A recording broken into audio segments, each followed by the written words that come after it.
16 kita sholat tarawih. Tradisi masyarakat di kampung saya di Banten itu kalau sudah malam ke-16 ini ibu-ibu sibuk bikin ketupat. Kenapa? Untuk menyambut imam baca doa kunut. Ada yang bikin ketupat, ada yang bikin lemper, ada yang bikin selimpo. Saya tidak tahu apakah di daerah lain ada di Indonesia yang dalam menyambut malam 16 Ramadan ada tradisi bikin ketupat atau tradisi kunutan. Ini tugasnya Les Bumi, bukan tugasnya LBM. Ini mesti dimitigasi di Indonesia ini, daerah-daerah mana saja yang ada tradisi kunutan dalam menyambut kunutnya imam, karena ini adalah tradisi Islam Nusantara. Ini penting karena Islam Nusantara adalah tipologi Islam yang sudah terbukti memiliki kesaktian. Tipologi Islam yang telah terbukti memiliki imunitas komunal di dalam menjaga dirinya dari serangan budaya-budaya asing. Kenapa saya katakan bahwa Islam Nusantara ini memiliki kesaktian? Karena Islam Nusantara ini dibangun oleh para wali songo, ditopang oleh kerajaan Majapahit Islam atau Kesultanan Demak. Tapi ketika Kesultanan Demak itu hancur, tradisi-tradisi Islam Nusantara tidak ikut hancur. Kita dijajah ratusan tahun oleh Belanda. Tapi ketika Belanda pergi, tidak ada budaya-budaya Belanda diasimilasi dalam tradisi-tradisi keagamaan Islam Nusantara. Bahkan posisi ulama-ulama Nusantara hubungannya dengan Belanda adalah posisi oposisi diametral. Tidak ada ulama-ulama Nusantara yang mau bekerja sama dengan Belanda. Tidak ada ulama-ulama Nusantara yang muktabar yang mau jadi mufti Belanda. Makanya pangkat mufti Belanda diberikan pada imigran Muslim lainnya. Tidak ada budaya-budaya di dalam tradisi keagamaan Islam Nusantara yang ada kaitan dengan tradisi Belanda.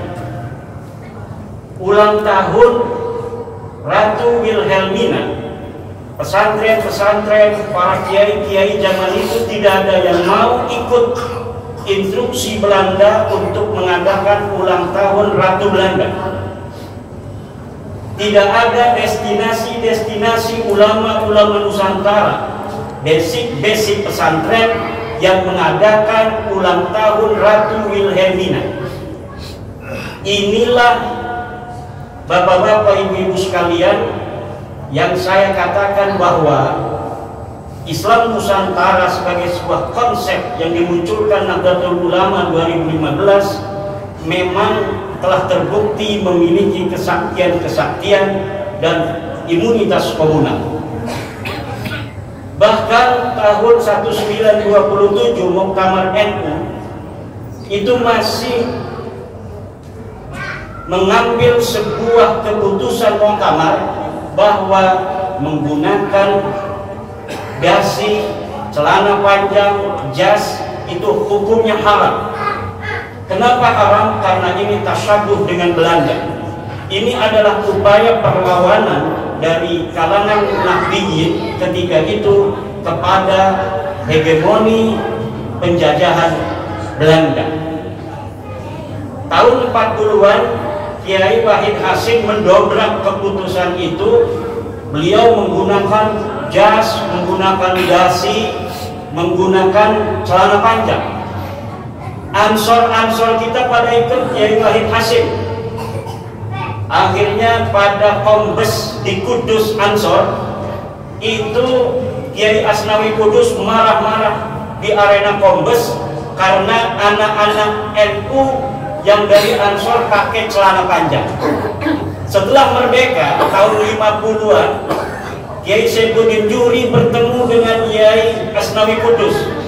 Dalam keadaan Kiai Saifuddin Juri menggunakan jas yang rapi, dasi dan celana panjang. Ketakutan Kiai Saifuddin Juri, jangan-jangan nanti saya dimarahin lagi, kayak seperti Kombes Ansor tahun 38 itu. Ternyata kata Kiai Asnawi Kudus, dulu saya haramkan menggunakan dasi, jas dan celana panjang karena tasabuh bil kufar, tasabuh dengan Belanda. Kalau sekarang menggunakan celana panjang itu bukan tasabuh dengan Belanda, tapi tasabuh dengan Kiai Wahid Hasyim dan Insinyur Soekarno.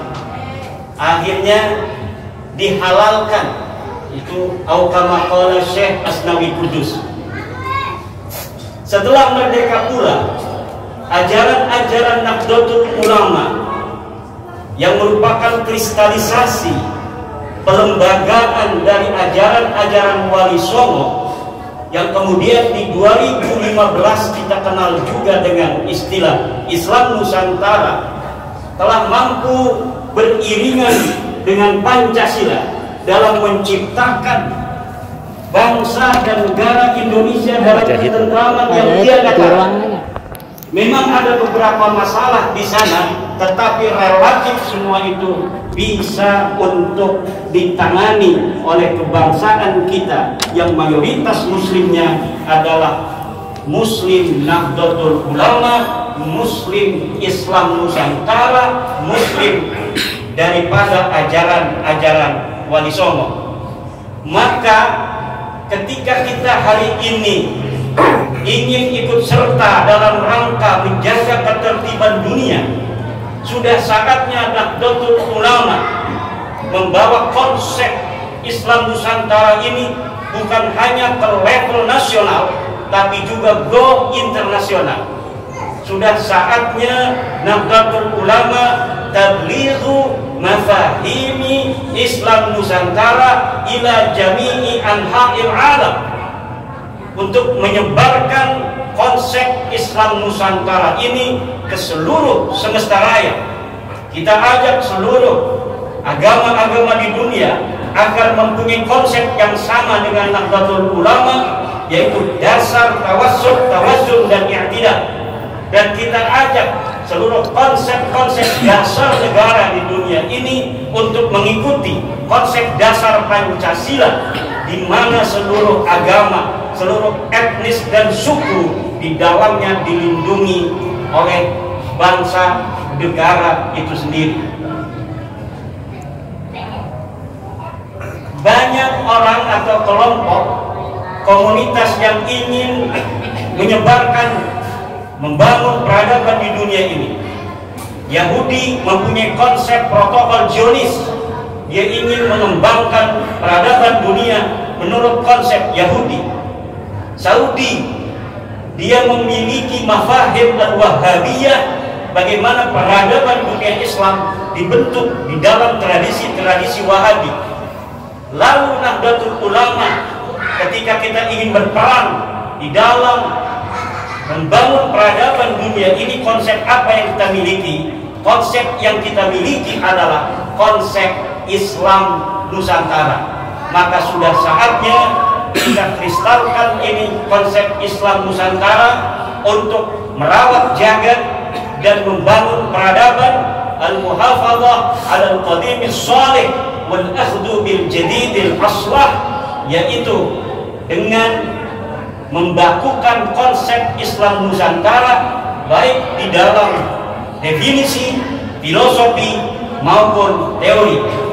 Kita berdoa mudah-mudahan Nahdlatul Ulama semakin memberikan manfaat di dalam peradaban dunia ini, dalam menciptakan keharmonisan dan perdamaian di tengah-tengah dunia.